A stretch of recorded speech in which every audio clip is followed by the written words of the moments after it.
Thank you to everyone who has joined us tonight for this webinar for the Master of Science in Innovation and Venture Development. My name is Jackie. I'm the graduate coordinator for the MSIVD program. So at any point, if you have questions about the program or about our admissions process, please feel free to contact me and I would be happy to help you with those questions. Tonight, we are very lucky to be joined by 3 of our current students in the MSIVD program. So in just a little bit, you'll be hearing from them and they will be talking about their experiences in the program so far. But first, I'll just kind of start off by giving you an overall agenda for the evening. So first, I will introduce you to Cheryl Heller, our program director, so that she can kind of introduce the program to you a bit more. Then we will be hearing from our students. We have a few questions that they'll each be answering to talk about themselves and the program and what they're working on.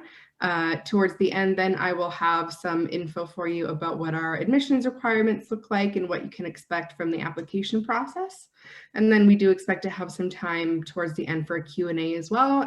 If at any point throughout this presentation you have any questions for any of us, please feel free to pop them in the Q&A section and we'll be sure to answer them all at the end. So for now, I will turn it over to Cheryl Heller, our program director, to talk to you a little bit about the program.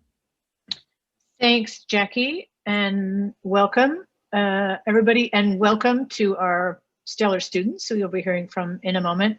I feel like I have spoken about the program on many webinars, all of which are available in links. So I'm actually not going to talk very much tonight, except to say, as you can see, I'm program director, but I'm one of many faculty who come from schools of business, engineering, design, and sustainability.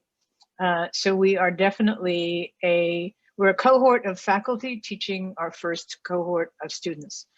The students are really diverse. They come from different countries, have different interests, have different undergraduate degrees. And that's one of the things that makes the program unique, is that we are interested in students with any undergrad degree. We want as much diversity as possible.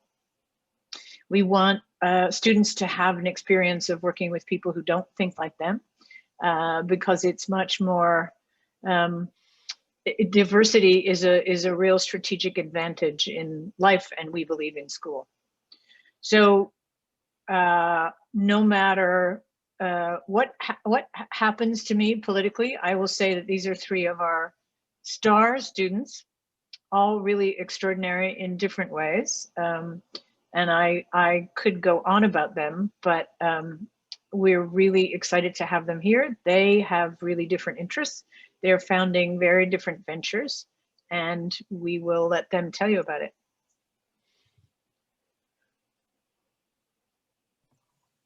Alrighty, I guess I'll get started. Hi guys, my name's Abby, and I'm a current master's student in the Innovation and Venture Development program here at ASU. I just recently graduated last year with a degree in engineering management and industrial engineering. I joined this, I guess I'll say that's for the next one. I have only an engineering background, and I was really excited because I have a big interest in design and business. And not going too close into the next degree or next question, but that's kind of what made this degree so special. Travis, you want to go next? Sure. My name is Travis Andren. I also am getting a master's in in Innovation and Venture Development. I already have a master's in Environmental Policy Management, and I got my bachelor's in Industrial Design from ASU, graduating a little bit more than a decade ago. Over the past 10 years, I've led industrial design for Kohler Company's Power Group segment, including their advanced development sector, designing engines and generators and power systems as a whole. I did a short stint leading their design studio in their luxury brand Roburn, and I left that to be an adjunct professor at a university in Philadelphia for about 4 years while I founded my second company. And then those journeys took me out to the Bay Area, and when COVID hit, it turned my world upside down. And so I thought that there would always be safe haven in academia. And I also knew that as I founded companies, I didn't quite have the success I was looking for. And there were things that I didn't know, and I needed to go figure out what they were. And this seemed like a great program to do that. And I'll pass it off to Primrose before I dive into question number 2. Thank you, Travis. So I think earlier, hi guys, first of all, thank you so much for joining us. So I think Cheryl spoke about how diverse we are, and I'll be one of those people who represent that. I'm originally from Zimbabwe. My first degree is in global studies, but before that I have 10 years in banking. I'm a published author and poet. I have worked in community outreach, I think in different languages. And I think I have worked for a number of years, specifically with rural women. That's always I think that's where my heart is, because I grew up in a rural area in Zimbabwe, that's Southern Africa. And so, other than that, I'm also in the PhD program, the Innovation in Global Development, as well as the MSIVD. This is the master's program that I'm doing, and I'm doing them concurrently. So that is a little bit about myself. Okay, I mean, I guess before I go into the next one, I didn't answer anything about myself really. So I really forgot everything. You have a degree in engineering. Yes, I do have a degree in engineering. I guess work background, I worked as a project manager for the NASA Psyche project here at ASU. And then I also was a industrial engineer for American Express in robotics and automation. And then I left that job to come here because this is such an opportunity. I would not have forgiven myself if I didn't take this chance to come into this program.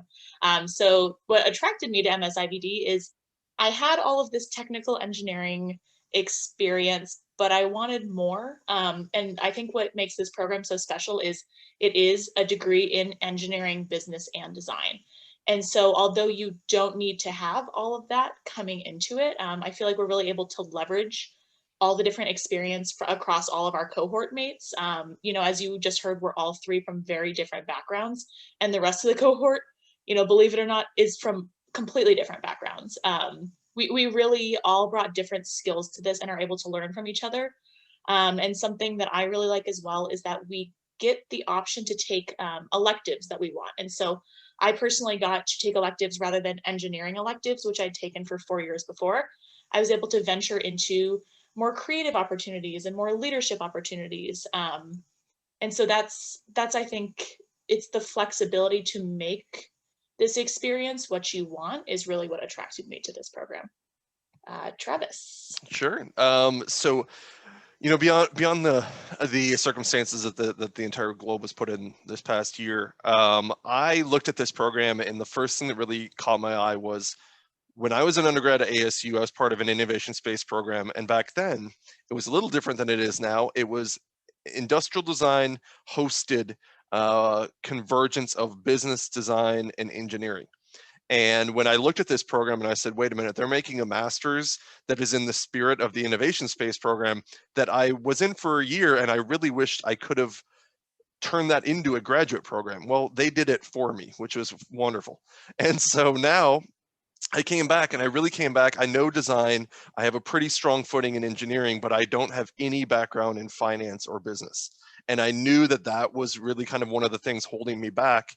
And when I saw that WP Carey was part of this program, I kind of said to myself that I don't want an MBA. I want something that's more than an MBA. I want something that's more progressive and less traditional than your cookie cutter MBA. And so that's what attracted me to this. Was I already knew that I had a strong footing coming in the door, and I wanted to hone my skills in an area that they were unrefined. And that's really kind of what I saw here as an opportunity.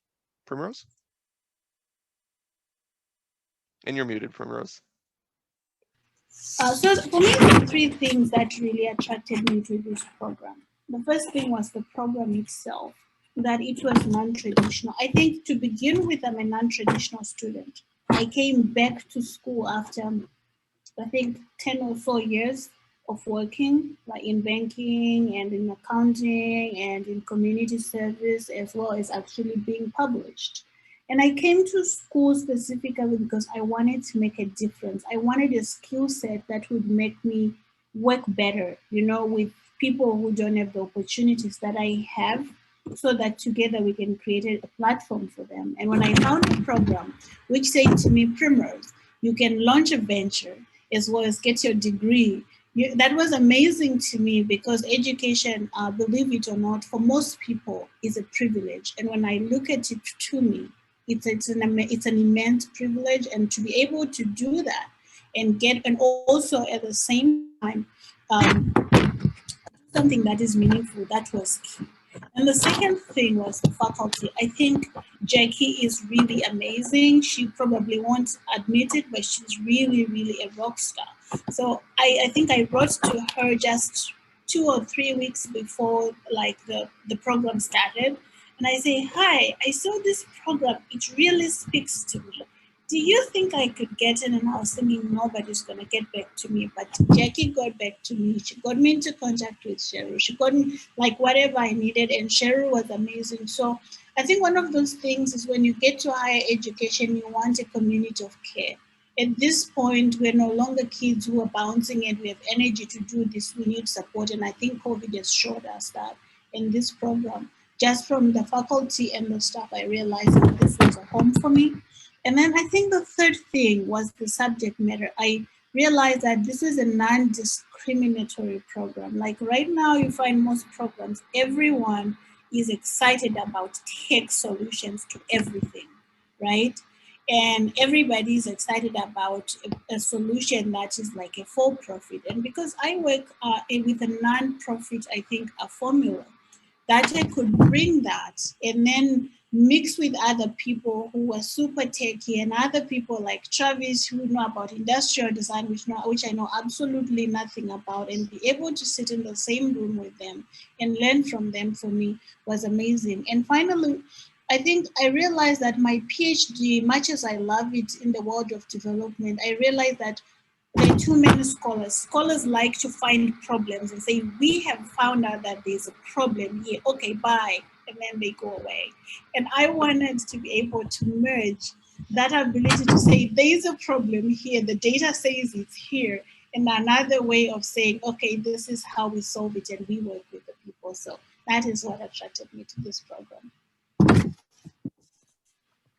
Okay, so moving on to the next question is, what are some of the most important things that we've learned? I mean, I think I can speak for Travis and Promos. There is just an insane amount of stuff that can be learned here. I guess the two that stand out the most to me are, one, learning how to be adaptable. As much as I thought I was before this, I came into this program and my co-founders in my venture are international. We have one in China and one in South Africa. And I think that's really given me a unique set of challenges that I've had to overcome with not only, you know, a 15-hour and a 9-hour time difference that we're dealing with, but we're also dealing with cultural, you know, differences across all 3 different countries, just in working and communication, that we've had to kind of work out. You know, that in itself, you know, there are so many other people in the program that are bringing unique cultural differences, unique viewpoints that I never considered, but working directly closely with co-founders, I feel like really gave me the real world experience that I wouldn't have gotten in just a purely academic, you know, program. Like, this is a real hands-on, you know, get down and dirty. You're gonna fail. You're gonna, you know, have to keep trying things. And experimenting, and that's something that I think I've really benefited from. Second is just in general, Primrose touched on this a little bit, but this is a program where you can not only get a degree, but you are also launching a venture with the guidance that you wouldn't get if you were just doing this on your own. So I joined this because, you know, I kind of had that desire, but I had absolutely no idea where to start. And that's something that's great in here is we're walked step by step through our different studios, through our different supplementary classes with all of the professors, with all of our other faculty members and resources and everything to, you know, guide us along the way, that we're not just failing and losing, you know, a ton of money and a ton of time and not knowing where we went wrong. We get feedback from our peers. We get feedback from, you know, we get opportunities to actually pitch and actually present and get feedback. That is so valuable. I'm sure Travis and Primrose agree on that front. So Travis, do you want to Sure. go into yours?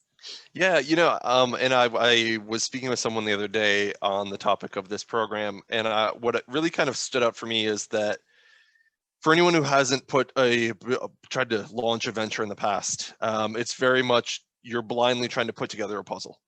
And what this program offers is that every interview you conduct, every insight that you come across, every paper you read, every exercise you do in class is just revealing the image of one more piece to this puzzle. And to what Abby's saying is that you try to put pieces together sometimes and they don't fit. They look like they might fit and maybe they don't, and you have to go back to your puzzle pieces and try again. And at the end of the program, we are putting together these puzzles of a business that we have decided what the image will be. And we're putting these pieces together in a way that they fit and they work together, and that, so many other opportunities, people overlook important processes, they overlook important customers and important insights because they simply just aren't doing the work. And this program makes you address every area of your potential venture to make sure that you have addressed every customer's needs, that you are aware of the customer, what their strengths and weaknesses might be, the market that you're entering, the potential that you have not only in the change that your venture can make, but from a financial aspect, and then what it's going to take to actually launch and become successful. And I don't know of any other academic program that does that generally. And I would be pretty hard pressed to research them and find one that does it so well. So I think for me, I learned a lot of things. One of the things that I learned, I think culturally, I come from a culture that emphasizes humility, and humility is a good thing, but leadership is also a cornerstone of any venture. And there is a point where you have to accept that responsibility, even just in your head. And I think all our leadership classes have been really, really amazing. In that they taught me, I think, the value of what's the word? I think the value of courage, of your convictions, to say, this is what I believe in, I stand by it, and then I'm going to do the required amount of work to see it into fruition. So that was one thing. And then I also learned the value of research. Half the time when you have a business idea, you're like, I know that this works, and I know that this works, and I know that this works. If I put them in the same room, I should have a business, right? No, wrong. You have to do the work, because the work at the end of the day means that you see pitfalls that you potentially didn't foresee, but you plan for them. Nobody can really, like when you're working in the field, nobody can see everything, but the research prepares you, first of all, for what's already there, and for if something else crops up, for example, risk. I think like we were learning about orphan risk. And this is a real thing for most ventures right now, because we're in a volatile environment, I think politically, civilly, and those things you really have to be aware and take them into account. Otherwise, they bring you down, no matter how well-meaning or brilliant your idea or your venture is, right? And then I also learned the value of asking questions, because the whole premise of this program is not about us coming with our solution in our back pocket. It's going to the person with the problem and saying, what do you need? How do you need it? And when do you need it?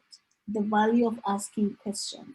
And then we can use those answers now to input them or to implant them into our ventures. And then we have ventures, I think, that are meaningful ways. Even if it's for profit, it's more than just making the next dollar, because your dollar is actually contributing to somebody making their lives better. That's another thing. And then I think the other thing that was really important to me that I learned was the community of care. I think I have had peers that are like, write to me, call me, ask me about something, and I do the same. And that's been really encouraging. Everyone is really, really, I think, super nice because they're nice people themselves, but it's also because of what this program has built into us and saying, this is our culture and this is what we do here. And then I think I've also learned the value of peerage, right? Where we can be honest with each other and say, I think this might not work. You might want to relook at that, you know? That's nice, but it's also really important. And I think finally, the one thing that I learned is that it's okay to be challenged out of your comfort zone. I am not techy at all. I am really, really terrible with technical things. And I've had to learn to work at them. I can't say that I am any good, but I know that it's work that needs to be done. And I also had to learn to ask for help. So in terms of learning, I've learned. I could learn until tomorrow, but I'm going to let Abby go to the next question. Well, thank you. I don't have, you know, a grand follow-up to this next question after that great response, but to answer what I say to a student who's considering applying, I would say two things. One is this is a year-long program, which is something that's really special. This is an accelerated program. I'd say if you're interested in furthering your education, furthering your experiences, improving your skill sets, you know, trying new things, this is a one-year program where you can try things out without disrupting your life too much. I think it's kind of like a win-win. Like you're getting all of this value and you're doing it in such a compacted time that it really makes it worthwhile. I would say the second thing that I personally was nervous about is I didn't ever see myself as a person who was gonna, you know, start my own business until I found this program because I didn't have those skills.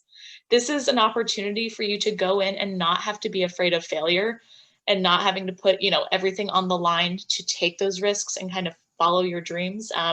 Something going through this whole program that I've really found peace with is the purpose of this program is not that every single person is going to launch a successful venture and we're all going to be millionaires and we're all going to, you know, be the next, you know, Jeff Bezos. You know, that's not the goal of this program. The goal is to give us this foundation and this learning experience.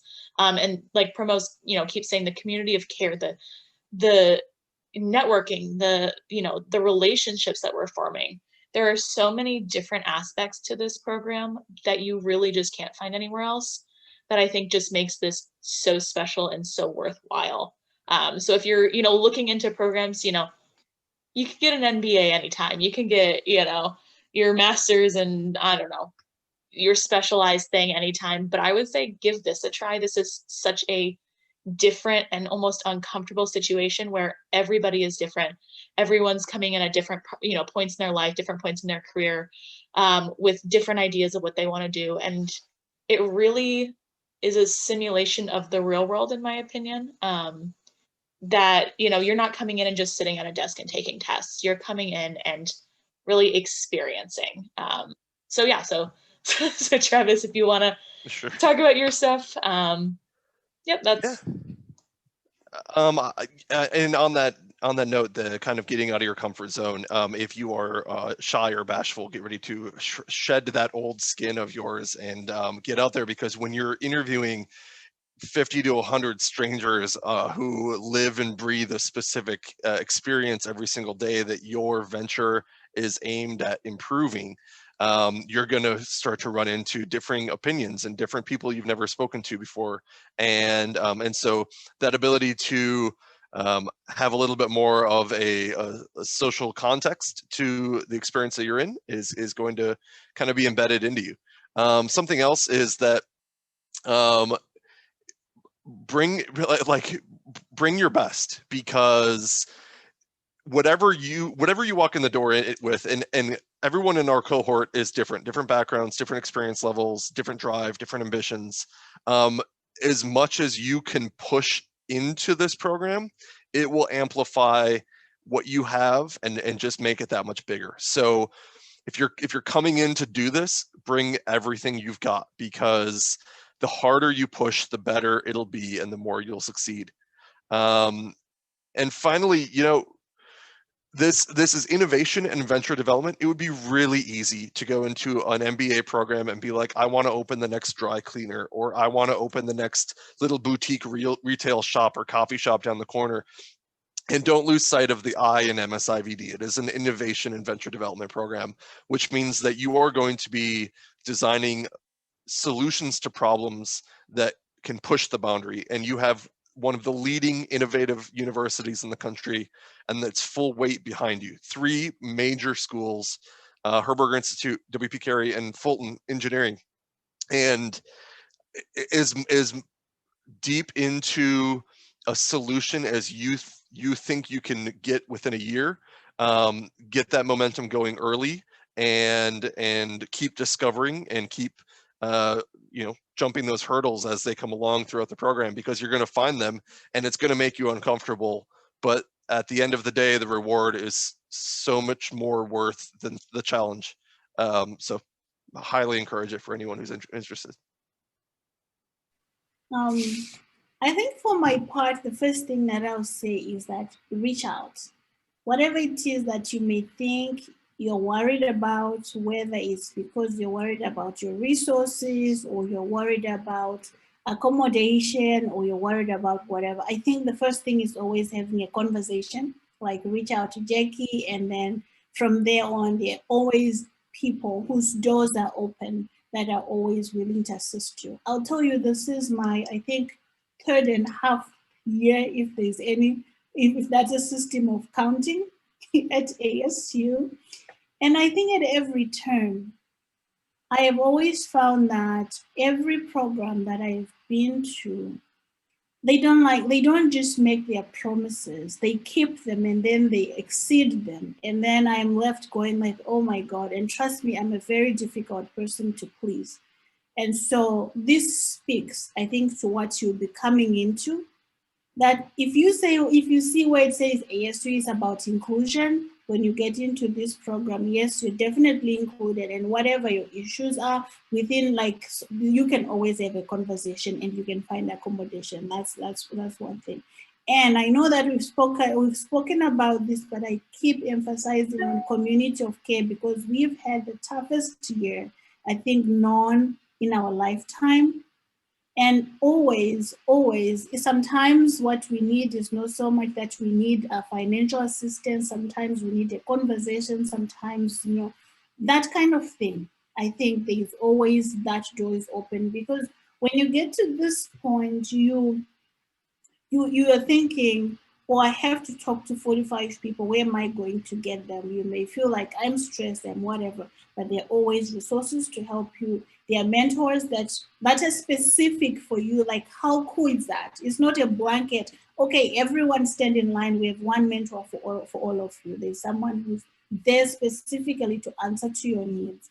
And then I think somebody in the chat, I saw a question about what job are you going to do? So before we get to that part, I think what is the beauty of this program is that it's practice and performance, right?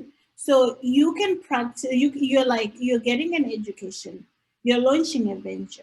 But even if you do not finish launching a venture in that 1 year, look at it as a portfolio building exercise. I come from, I think, a background of the arts, that's creative writing and theater. So when you're in theater, you build a portfolio.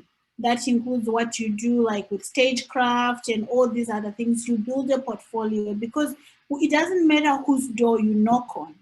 When you have a portfolio and say, this is what I can do, I've done this for a whole year. Who do you think I should be talking to? Oh, the president of the World Bank. I have had an interview with them, right? So that already puts you on a level where you're no longer I'm coming from school, I don't know anything, I need to be an intern. You have a leg up. This is another thing that you really have. And then you have always to think about the issue. I think one of the modules we had was about risk, and I keep going back to this because risk is personal as much as it is, I think, organizational, right? And I think when you're getting into a program, you're thinking, am I going to waste my money getting into this program, and maybe I launch a venture and it fails? Even if your venture fails, right? But what we've learned, I think, in the breadth of this year, I think Abby and Travis will agree with me that we are 10 times better the people we were before we came here. And I think in the process of doing my interviews just for my venture, I've spoken to people that I never dreamt I would speak to. Like I think I've spoken to the head of like World Bank Zimbabwe, and I'm a girl from a small rural village in Zimbabwe, right? But those people, I've spoken to them because I've been taught how to speak to people. My venture may not take off, but I can still go back and knock on their door whenever they need an officer within their ranks. And I can come back and I say, you remember me, this is what I was working on, but now can I join your team? And that gives you a foundation, because every time you talk to a person, you create a network. And so I think this is what I would say. And I couldn't encourage you to apply any sooner or any faster, because you wouldn't regret it. I mean, look at me. I'm doing a full-time PhD program, and I'm in this program, and I do not regret it. So that's all I would say. Yeah, I think to help answer that question in the Q&A also is, there's a lot of emphasis on entrepreneurship in the market, in the world right now. But on that same note, you have major companies, Fortune 500 companies, that are looking for divisions for entrepreneurship within their organization. And the skills that it takes to identify a problem and design a meaningful solution to that problem are analogous, whether you're outside of a corporation doing it from the ground up yourself, or if you're inside a corporation doing it through an assisted channel in their organization. The processes are very similar, and the skills needed to do that efficiently and effectively are also very similar. And I think that even for those who don't start their own venture successfully, because there's leadership courses in this program that will really highlight to you that it's not for everyone. There are people who are very creative, but they don't want to, turn their small startup into a major corporation all the way through. There are different people out there, and that's totally acceptable and very fine. And if you want the security of a major corporation, but you want that job in the innovation department that they might have, this program is going to prepare you for that role. And it's going to prepare you for a process of identifying problems, building solutions, building a business model around those solutions, and launching that business into success, whether it's a new division of a company or it's your own business that you're starting out of your house. They're one and the same. Thank you all. I feel compelled to point out how, because I think it's relevant to thinking about the program, how each of you have made the program work for you. Travis I've actually referred to you as the poster child for somebody who knows how to use ASU. First of all, Travis's ambition is no smaller than to solve the problem of the environmentally destructive practices of factory farming. So he's not thinking small about any of this, but he has so energetically just used the resources at the university, meeting with other scientists and people who make connections of all kinds. And Abby is a force of nature and a powerhouse who actually did a project as her undergraduate thesis to develop a children's museum. And she's working on doing that. She's actually a TA in our undergraduate program innovation space. So in addition to her venture in IVD, she's been sort of the lead engine on launching the first STEAM museum on ASU's campus. And Primrose, as she has said, is using MSIVD as the research portion of her PhD. And so that's what she was talking about, that we worked with her PhD advisor to accommodate that. And she is also no small thinker in her ambition, because her venture is a social enterprise that is looking at creating economies for people who are currently living in poverty and without many options. So they're all amazing, and they've all decided to do this program for a different reason and make it work in a different way. So thanks, everybody. And I was sort of kidding when I said I've talked a lot about the program, but we do have lots of links to videos where I talk about it. But I hope what's clear is this is a really unusual program. And we think, given the world that we're facing, where everybody has to understand how to navigate uncertainty and become comfortable with ambiguity, it's a really wonderful time to develop the agency to create the life that you want. So you know this already, but partnership between 3 schools. We look for real diversity in undergraduate degrees. You will launch a venture while you're here and leave with skills that help you lead, as well as your not only having an idea to launch a company, but being able to do it. And we've spent a lot of time putting together an ecosystem of advisors and not just faculty, but industry leaders who are now really committed to helping all of our students. Jackie, I'll turn it back to you. Thanks, Cheryl. And thank you, Travis, Abby, and Primrose, for sharing your stories and your thoughts about the program with us. So to those of you who are attending with us this evening, if you are interested in applying to the program and you haven't done so already, we are currently accepting applications for our fall 2021 cohort. And we're accepting them on a rolling basis right now until fall, but I would definitely encourage you to submit an application as soon as possible if you are interested in participating in the next year. In order to do so, you'll need to submit a copy of your undergraduate transcripts.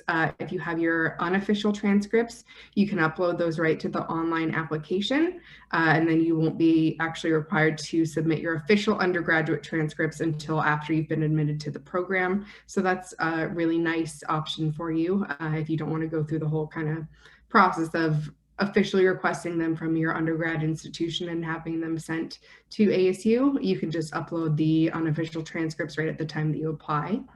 If you're an international student, there are several different options for meeting ASU's English proficiency requirement.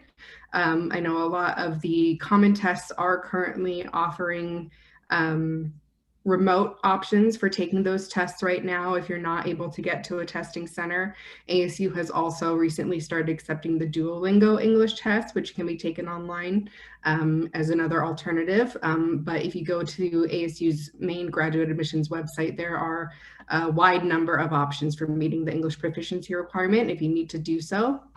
And then the other things that you would need specifically for the MSIVD program to apply would be an up-to-date copy of your resume and your letter of intent. The letter of intent should be about 2 to 3 pages, and it's just kind of your first opportunity to really introduce yourself to the program faculty, to talk about what it is that you are passionate about, and to explain why you feel like MSIVD is a good fit for you. Once we review all of those materials, there is a interview component of the application process as well. So we would invite you for a brief 30-minute or so online interview before we make our final decision. So we have some time now for a Q&A. We do have a few questions already, but if you have any more, please feel free to throw them in the Q&A. So we did get the question that Travis and Primrose kind of spoke to earlier as far as the job prospects for a student if they're not wanting to continue with the business that they've developed in the program. So, I mean, I guess I will just say if you guys have any other thoughts, you're welcome to add them here. Like Travis said, we think that the skills that are taught in this program will really be transferable to an entrepreneurial experience as well if you do not decide to move forward with the venture that you complete. Does anybody have anything that they want to share on that? I would add, and I think it's also an answer to the second question. We are finding, we're working with career counselors now at both Cary and Fulton, that one of the biggest needs that employers are expressing is for people who can recognize problems and come up with solutions and see them through. So companies have a very hard time finding people who can solve problems across different disciplines. And that's what our students like to do. So a number of our students have found jobs already and are having promising interviews. So Travis was talking about the entrepreneur. It's from everybody we've spoken to, that is a really fertile place to be in terms of finding jobs, and it's something that companies can't find. I would say also, it's really impossible to answer your question as it is. We would need to know what your visa situation is, where your country of residence is, what kind of job you want. But I would say Jackie would be more than happy to talk to you about that offline. It's just, it's not fair to try to guess.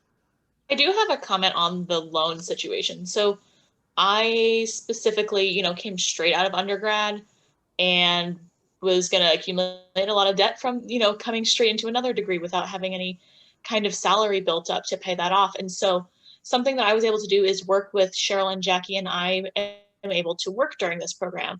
And it's definitely something that's very manageable. And I was able to get jobs at ASU. And so I think that's a big option, is working, because they'll pay a portion of your tuition. So rather than being so stressed about paying it all off at the end, I think it's very manageable to be able to work throughout the program. I was able to work as a TA for an innovation space class. I am now working, I have a job that I was offered over summer through ASU that I actually got through interviewing for my specific venture. So that's something cool, is, I didn't even apply to a job. They said, hey, we spoke to you because you interviewed me for your venture.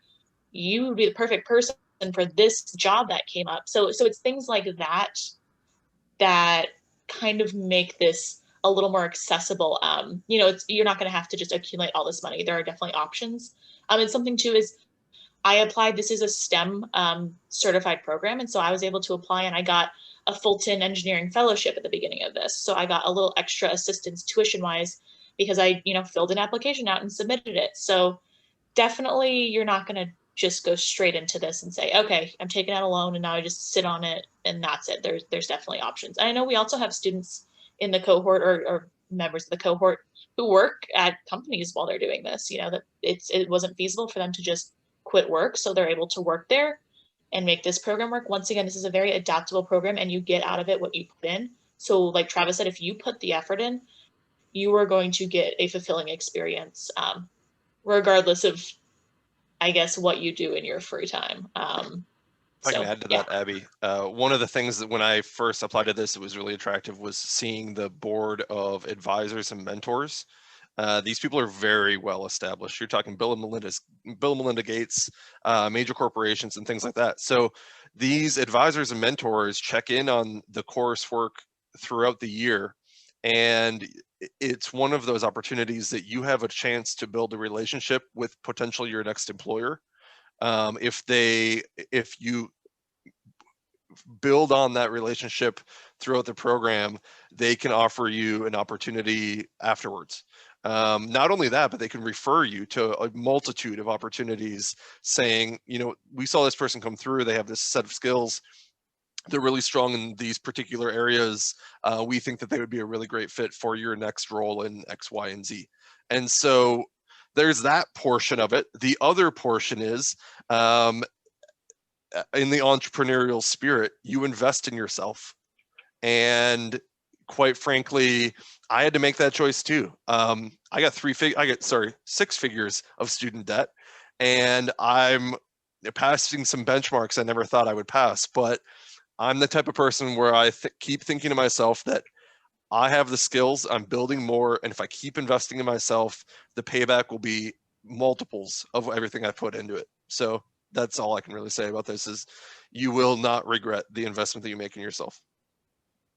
I agree with Travis. And I think what I'm going to add, I think something that Abby spoke about how this program in of itself kind of prepares you for the job market. I think for myself, being a grad student, I was a research associate. I was like assured for the first semester, only half hours through the second semester, and nothing for the summer and nothing for next year.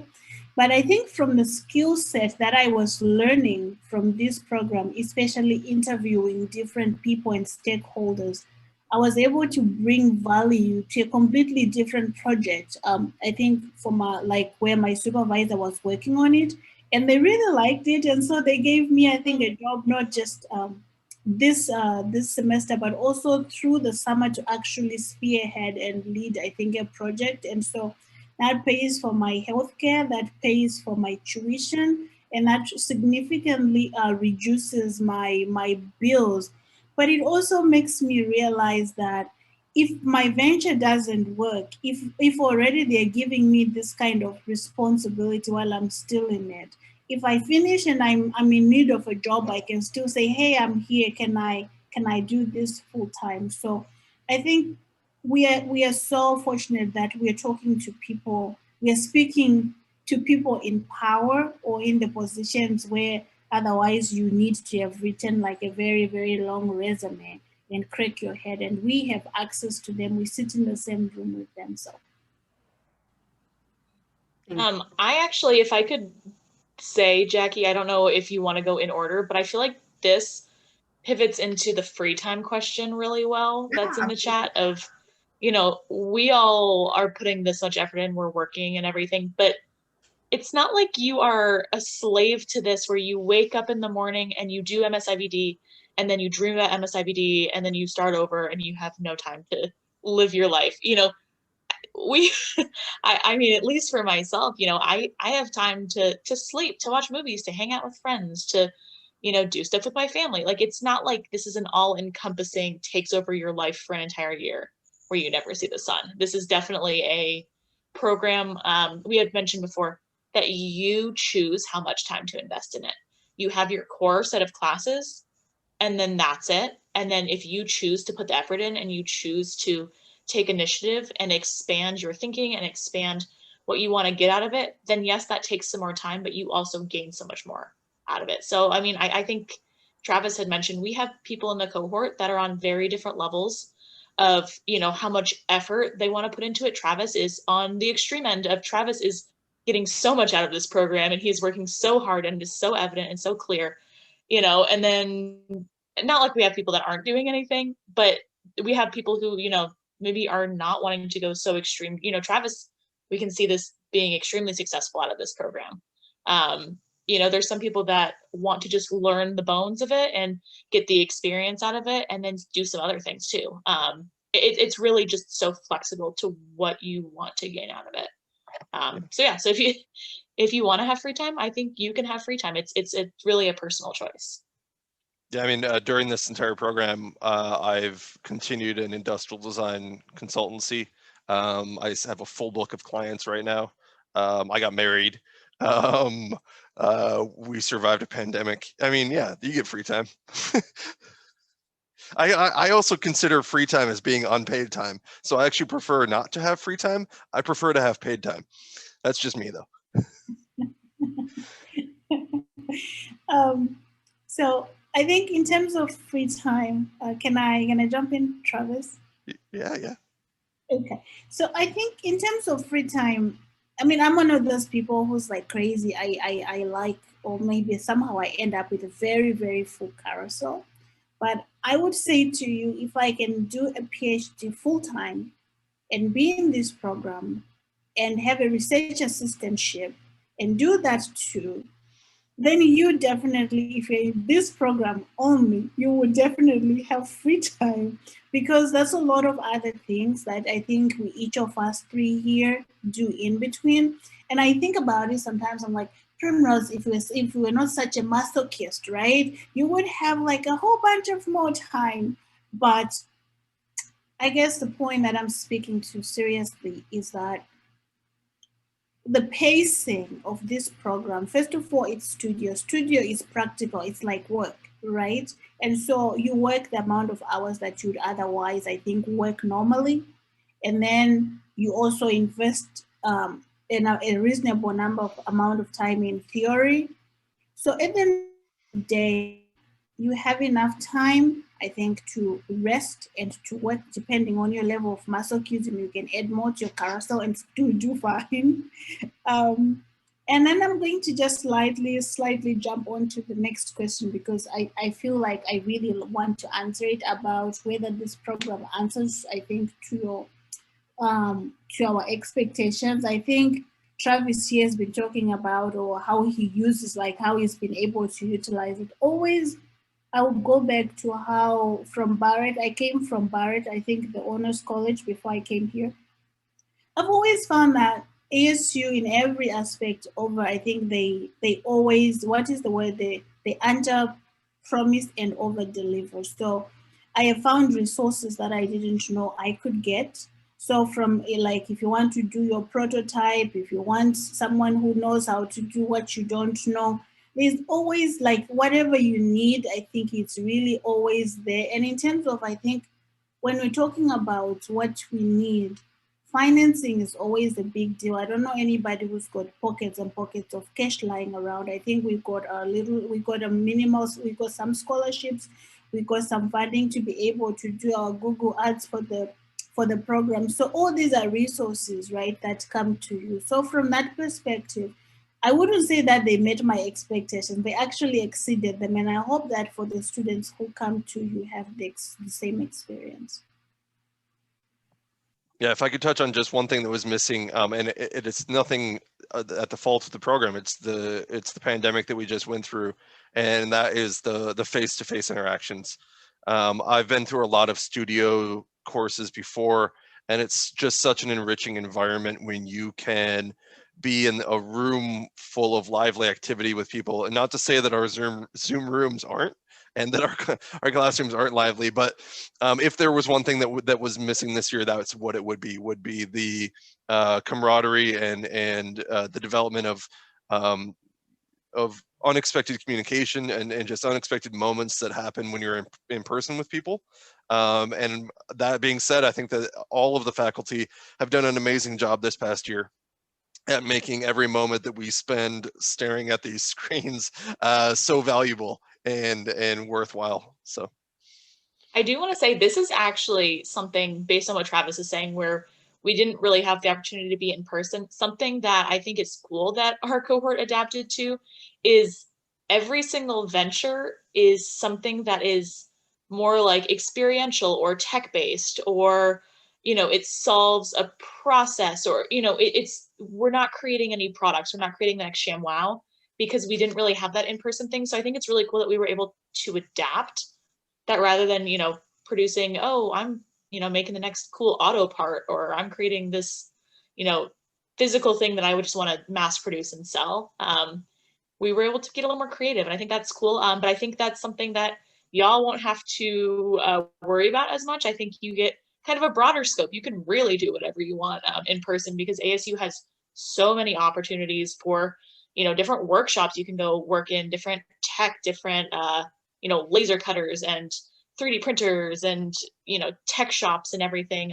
So I think in person, I'm jealous that you guys get to have, you know, the full, we had a full experience. I don't want to say it like that. We had a full experience, but you get the full in-person MSIVD experience. So, I mean, I would say, like, if I could sign up again, I would sign up for another year. But I don't think that's how this works. I don't know, Cheryl, is that how this works? Yeah, sure. Cheryl, gonna sign me up for the next cohort. Is this turning into a PhD program, Cheryl? Is this? We'll just extend it another year. Yeah, it's funny. You know, you get this moment in time, I start to get really sad that you guys are going to leave. But yeah. To answer. Sorry, to answer the last question, I will admit we won an award this at the end of last year through this program, through Venture Devils, and that was it was a small financial award, but I think that your question will remain unanswered until hopefully this Friday or shortly thereafter, when we present our final pitches to a panel of advisors and investors, and I'll let anyone else answer further. Yeah, to follow, students don't get funding. You don't sign up and they say, hey, here's 10 grand to go do something. You have the opportunity to get funding. You know, we have all these different competitions at our disposal. We are encouraged to be applying and compete against other ventures. And, you know, if you have what it takes and your venture makes it, then yes, you totally can get funding. We had several ventures, I mean, including Travis mentioned, last semester that got funding, which is super cool because we were so early on in the stages of our development. And it just kind of shows that we have the tools to, in, you know, half a semester after getting an idea, that we were competing against these developed ventures and still winning. I think that's kind of telling to what this program allows you to be capable of. I know Travis is competing in another competition this semester. We have several other ventures that are competing in competitions. It's not like you are bound to just what this program has. You can take it anywhere. Yeah, one of the other because ventures. I mean, some of the other ventures won money too. I think one of them won 5,000, another one won 10,000, and then there's ASU IO that offers 100,000 if you can compete in that and do well. Not only are you presented with these opportunities to earn funding that you otherwise would be blind to. I think that as you know, as the reputation of this program continues to build, I think that they're going to start to understand the pedigree of applicants that come out of it, and you're going to have a leg up on the other competitors. I know going into Venture Devils, echoing exactly what Abby said, I came up with an idea just a couple months before I entered that, and I ended up walking away with an award when there are applicants that are on their multiple try to apply to that same program to get funding, and they just aren't as developed at that time as we were going through this program. So I think maybe to jump on to what you guys are saying, like, it is not just that we are competing in these, or we have opportunities to compete in these opportunities, but we are equipped, I think, with the tools that, all right, Jackie is telling me is reminding me to wrap up. But the issue is everybody is equipped, I think, with the skills that you need to be able to pitch, to be able to speak the language that speaks to funders. And this is, I think, really much, much more important than if the program just came and wrote you a $10,000 check, and then when it's finished, then you're done. Thank you. Yeah, so we are at our time here. I don't want to keep everybody too long. It is our students' last week of the spring semester, so that I know they have a million things that they need to be doing. But I just want to thank them all for being here and speaking with us. And we really appreciate hearing about your experiences and getting that kind of firsthand view of the program. And thank you to everybody that joined us and asked questions tonight. And I hope that if you have any other questions, you'll follow up with me later on, and I'll be happy to answer them for you. Thanks, everyone. Thank Travis, you. Abby, Primrose, Jackie, everyone who came. Take care. awesome. Thank you. Have a good night. Thank you, Jackie.